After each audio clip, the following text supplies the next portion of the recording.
it's clear certain sports are especially targeted, particularly football. What are the specific challenges you see as critical in this area today?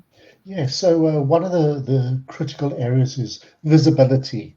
So by having a single pane of glass of being able to see where your attack surface is, where these attacks are coming from, being able to whitelist or blacklist, in other words, saying which areas are safe areas for getting connectivity from, and where are areas that you would not, because the actors are changing.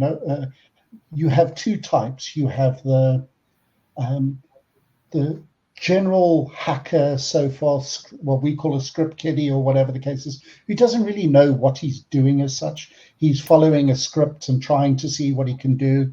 And then you've got the other actor, which is whether it's a governmental one from a foreign country or whatever the case is, that's just trying to cause disruption and the reputational damage to the sport via a company. So if we were playing a different country, for example, so if we were playing France, for example, in the World Cup, then they were able to disrupt that match, it then is an embarrassment for both the UK and France that we didn't have systems in place to be able to do it. So our reputational damage, as well as the cost implication and so forth. So yeah, the ability to be able to protect those is becoming more and more difficult without being able to see where they're coming from. And then once you've got some visibility of where they're coming from, it's then putting the additional things in place. So for example, what we've done is we started by looking at our endpoint, so the user themselves, what we could put in place to try and secure them,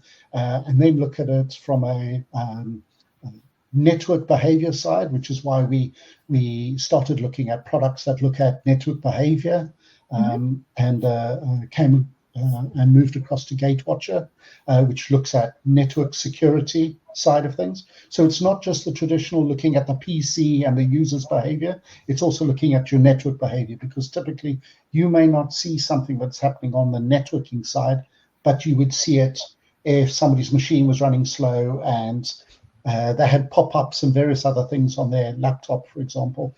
You would kind of expect that there's something going on from the user side, whereas on the network, it's a little bit the dark art. It's sitting in the background. Nobody really knows about it. So it's putting systems in place to be able to monitor both what's going on in the background as well as what's happening in real time in the front, and then giving that visibility so that you can react on it really quickly.